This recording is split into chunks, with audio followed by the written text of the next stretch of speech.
Om Swastiastu. Perkenalkan, nama saya Valen Mendes Andiuku, NIM 1915093001. Jadi di sini saya akan mempresentasikan skripsi yang saya telah buat dengan judul pengukuran kualitas website program studi sistem informasi Universitas Pendidikan Ganesha menggunakan metode web-qual 4.0 dan importance and performance analysis atau IPA. Ini ada latar belakang yang pertama kecanggihan teknologi. Kecanggihan teknologi saat ini memudahkan untuk menemukan segala macam informasi dalam setiap aspek kehidupan seperti informasi tentang kesehatan, pendidikan, dan informasi tentang dunia. Bagian kedua, website perguruan tinggi. Jadi website pada perguruan tinggi ini diaplikasikan guna meningkatkan mutu pendidikan dan layanan pengguna website dalam perguruan tinggi, digunakan sebagai media interaksi awal untuk mendukung kegiatan akademik. Ketiga, ada program studi sistem informasi. Program studi sistem informasi adalah salah satu program studi yang ada di perguruan tinggi di Bali, yaitu Universitas Pendidikan Ganesha atau UNDIGA. Jadi program studi sistem informasi mempunyai sebuah website yang dapat dimanfaatkan menjadi portal informasi akademik. Selanjutnya ada permasalahan.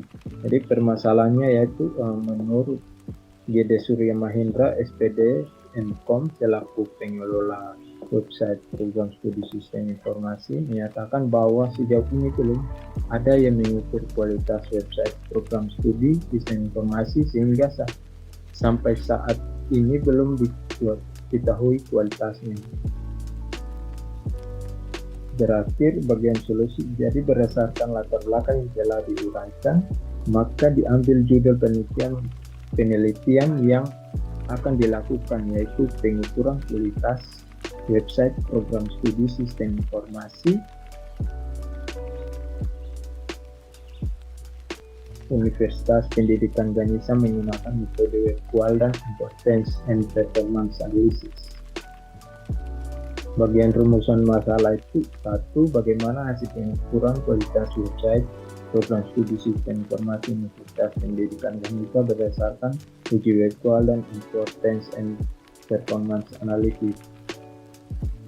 Kedua, rekomendasi apa saja yang dapat diberikan berdasarkan hasil uji kualitas web-qual 4.0 dan importance performance analysis atau IPA pada website prodi sistem informasi Universitas Pendidikan Ganesha.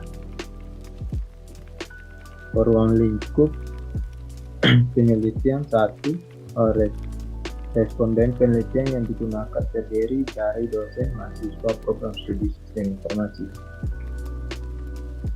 Kedua, pengukuran kualitas website program studi sistem informasi yang dilakukan menggunakan 3 aspek yang ada dalam web-qual, terdiri dari kegunaan atau usability, kualitas informasi atau information quality, kualitas interaksi layanan atau service interaction quality. Ketiga, penelitian ini menggunakan pendekatan kuantitatif dan menggunakan metode survei sebagai alat pengumpulan data.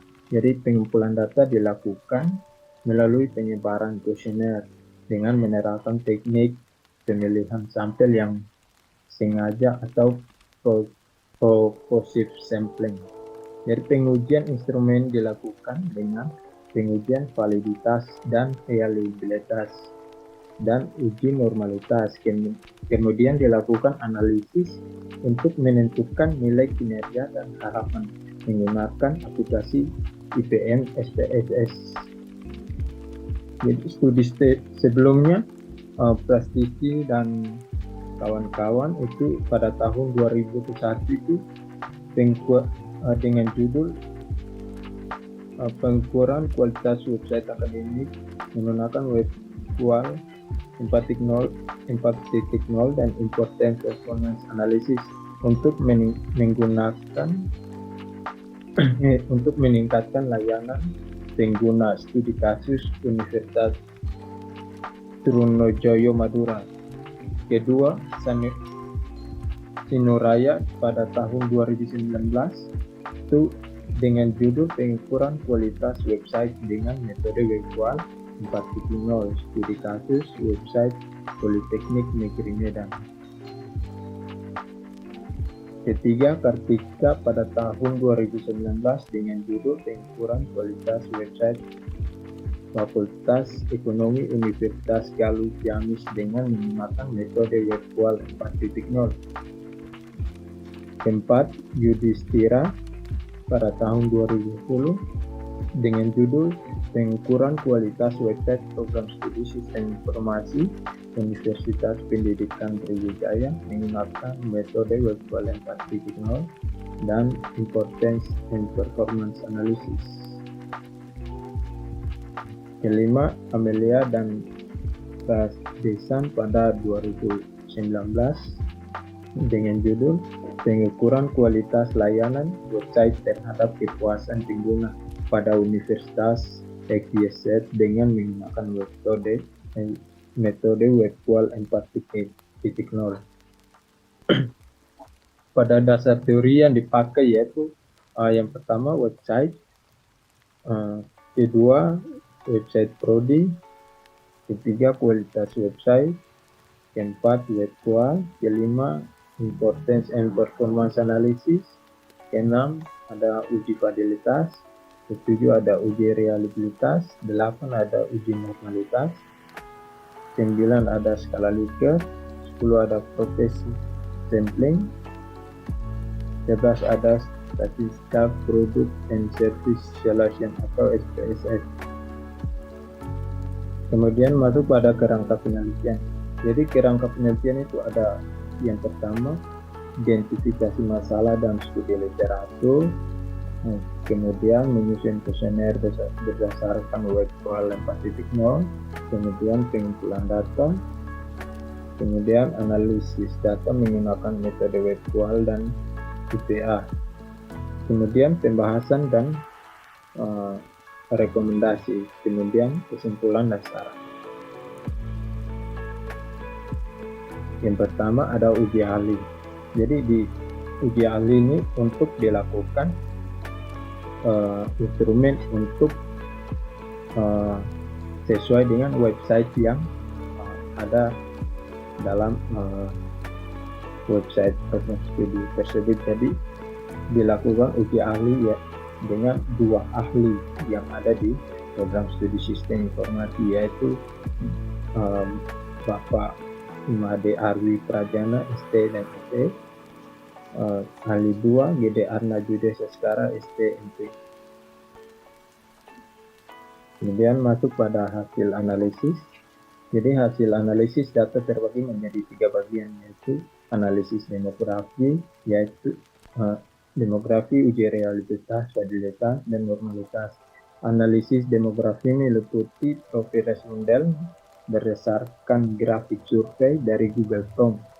Jadi uji fidelitas, reliabilitas, dan normalitas dilakukan melalui perangkat lunak SPSS, analisis kesenjangan, dan importance performance analysis IPA yang juga menggunakan aplikasi SPSS. Kemudian masuk pada hasil analisis demografi. Jadi tahapan ini dilakukan dengan menganalisis jawaban responden, terutama terhadap pertanyaan pada bagian profil responden dalam kuesioner. Tujuannya adalah untuk menghasilkan informasi demografi yang berkaitan dengan karakteristik responden yang dapat memengaruhi kualitas website program studi sistem informasi. Jadi peneliti berhasil mengumpulkan data dari 120 responden selama periode 1 bulan, yakni dari Juni 2023 hingga Juli 2023. Data tersebut terdiri dari mahasiswa program studi sistem informasi angkatan 2018 serta dosen dari program studi yang sama. Jadi hasilnya itu status responden untuk angkatan Dari dosen dia 7%, untuk mahasiswa angkatan 2018 20%, mahasiswa angkatan 2019 18,3%, mahasiswa angkatan 2020 dengan jumlah 19,2%,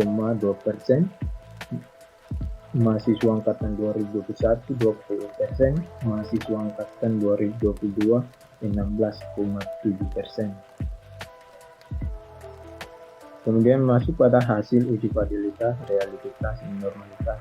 Berdasarkan hasil kuesioner uji validilitas, reliabilitas, dan normalitas pada penelitian ini yang telah disebarkan kepada 120 responden, untuk pengujian validilitas, reliabilitas, dan normalitas website program studi sistem informasi Indiksa dibagi menjadi dua bagian yang melihat penilaian responden terhadap kinerja dan harapan. Setiap item dijelaskan dalam tabel yang akan menampilkan ringkasan uji validitas dan reliabilitas terhadap kinerja dan harapan pengguna website program studi sistem informasi Indiksa. Yang pertama, uji validitas. Uji validitas dijalankan untuk melihat apakah instrumen yang dilakukan mampu mengukur hasil yang diinginkan. Jadi uji validitas dilakukan dengan cara membandingkan skor item dengan skor item total nilai R yang dibandingkan dengan nilai R tabel. Kemudian melihat dari nilai toleransi item total correction dengan menggunakan teknik toleransi produk moment correction, di mana R tabel adalah 0,176 untuk ukuran sampel 120. Berikut adalah gambar dari hasil uji validitas. Jadi kedua tabel di atas ini menunjukkan hasil uji validitas instrumen untuk kedua sampel, di mana seperti yang sudah dijelaskan bahwa validitas suatu instrumen dapat diketahui dari nilai pada kolom corrected item total correction yang selanjutnya disebut terhitung. Berdasarkan uji validitas instrumen penelitian diperoleh kesimpulan bahwa 26 item alat ukur tersebut dinyatakan valid karena hasil masing-masing terhitung lebih besar dari R tabel.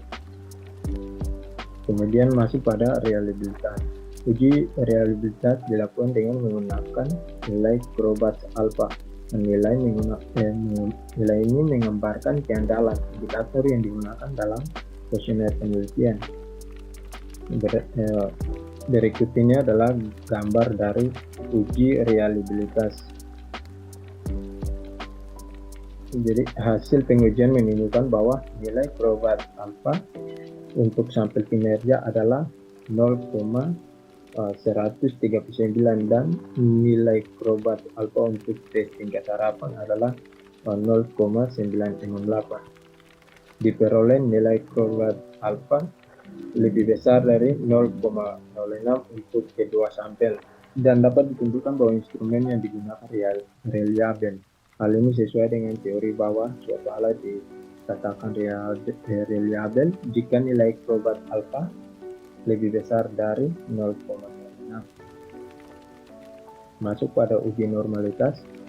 Uji normalitas data dipergunakan untuk memastikan apakah data yang diuji berdistribusi normal atau tidak. Kemudian pengambilan keputusan dengan menyatakan bahwa data berdistribusi memenuhi asumsi normalitas jika tingkat signifikasi lebih besar dari 0,05 dan menyatakan data yang tidak mengikuti distribusi normal jika nilai signifikasi lebih kecil dari 0,05. Berikut adalah gambar dari hasil uji normalitas. Jadi tabel uji normalitas menunjukkan bahwa nilai signifikasi lebih besar dari 0,05. Hal ini menunjukkan bahwa data variabel kinerja dan harapan dalam penelitian ini berdistribusi normal. Kemudian hasil analisis deskriptif jawaban responden. Jadi statistik deskriptif dilakukan untuk mendeskripsikan data yang dilihat dari rata-rata atau mean. Mean digunakan untuk memperkirakan ukuran populasi rata-rata yang diperkirakan oleh sampel. Berikut adalah gambar dari analisis deskriptif. Ini yang diambil dari dua pernyataan yang individu. Jadi nilai rata-rata kepuasan pengguna pada sampel kinerja adalah sebesar 4,17, artinya bahwa dari tingkat kepuasan pengguna pada sampel kinerja adalah tinggi karena secara rata-rata jawaban responden bernilai 4,17.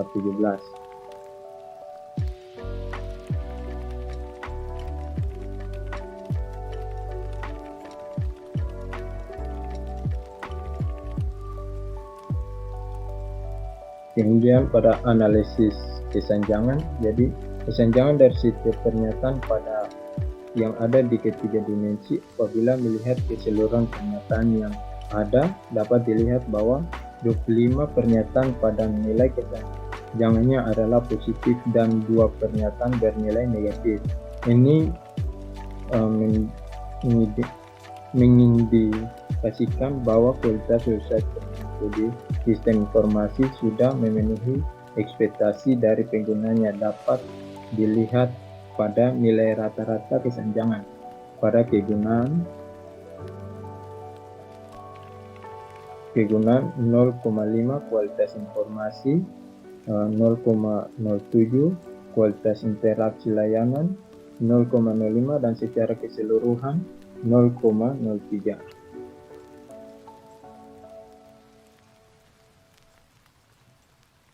Bagian importance and performance analysis. Jadi peningkatan kualitas website dapat menghasilkan kepuasan pengguna saat ini, yaitu perbaikan analisis. Importance performance analysis menjadi panduan perbaikan berdasarkan pernyataan.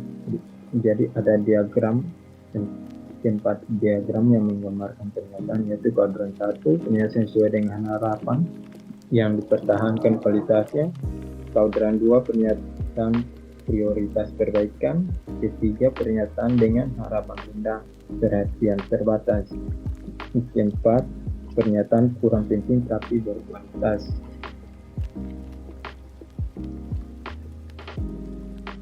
Itu rekomendasi dari IPA. Jadi di sini ada 2 rekomendasi. Jadi rekomendasi itu dari hasil analisis IPA dan hasil rekomendasi dari saran pengguna. Yang pertama, rekomendasi IPA kuadran 2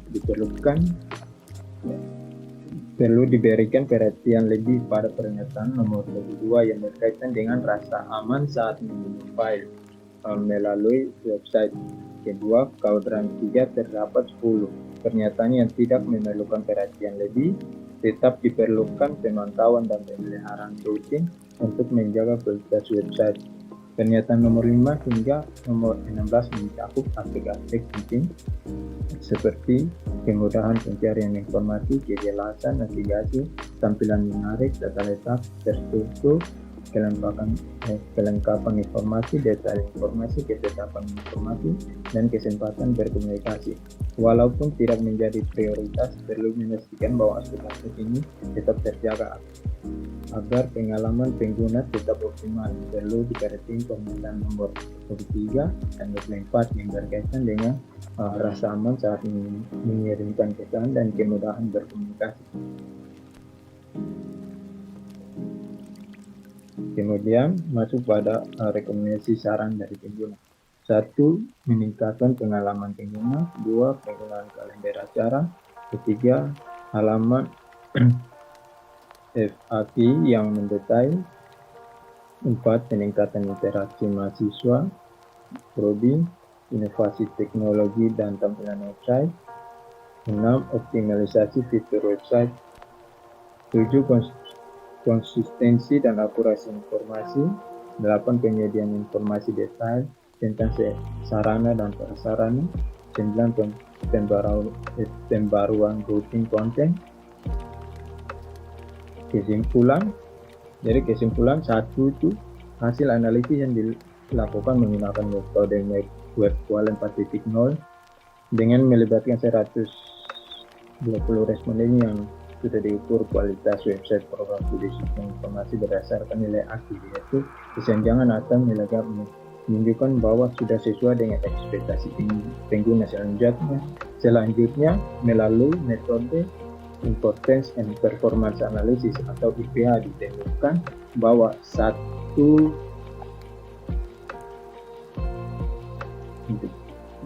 pernyataan menjadi prioritas utama untuk diperbaiki yang terdapat pada kuadran 2. Selanjutnya pada kuadran 3 terdapat 10 pernyataan yang tidak memerlukan perhatian mendalam, tetap diperlukan pemantauan dan pemeliharaan rutin untuk menjaga kualitas website.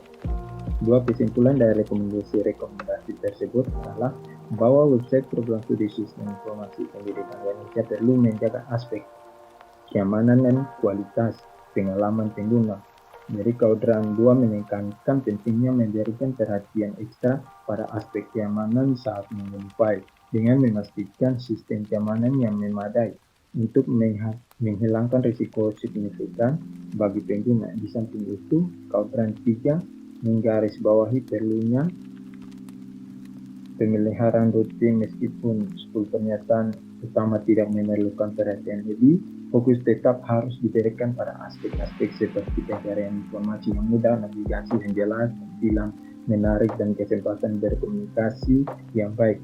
Hasil dari saran-saran yang terdapat pada kuesioner memberikan rekomendasi konkret untuk perbaikan. Ini termasuk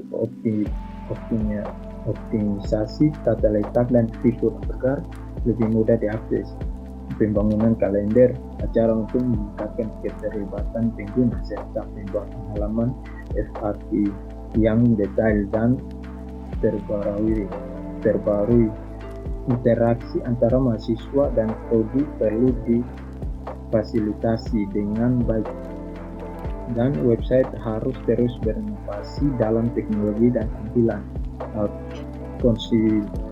Konsistensi dan akurasi informasi menjadi landasan penting. Demikian pula dengan menyediakan informasi rinci tentang sarana dan prasarana melalui pembaruan konten rutin. Website menjaga kualitas dan relevansi informasi yang disajikan kepada pengguna. Kemudian masuk ke saran. Jadi saran ini berdasarkan hasil pada penelitian yang telah dilakukan terhadap pengukuran kualitas website program studi sistem informasi dengan jumlah 120 orang, yaitu dari dosen dan mahasiswa. Di saran ini diberikan kepada peneliti selanjutnya.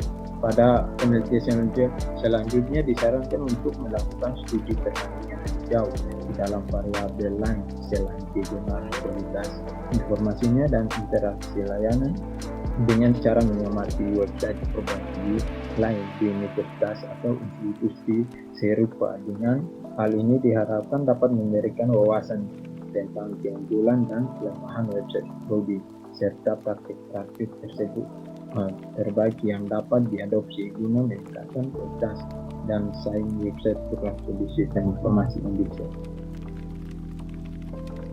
Sekian dan terima kasih presentasi dari saya. Saya ucapkan terima kasih.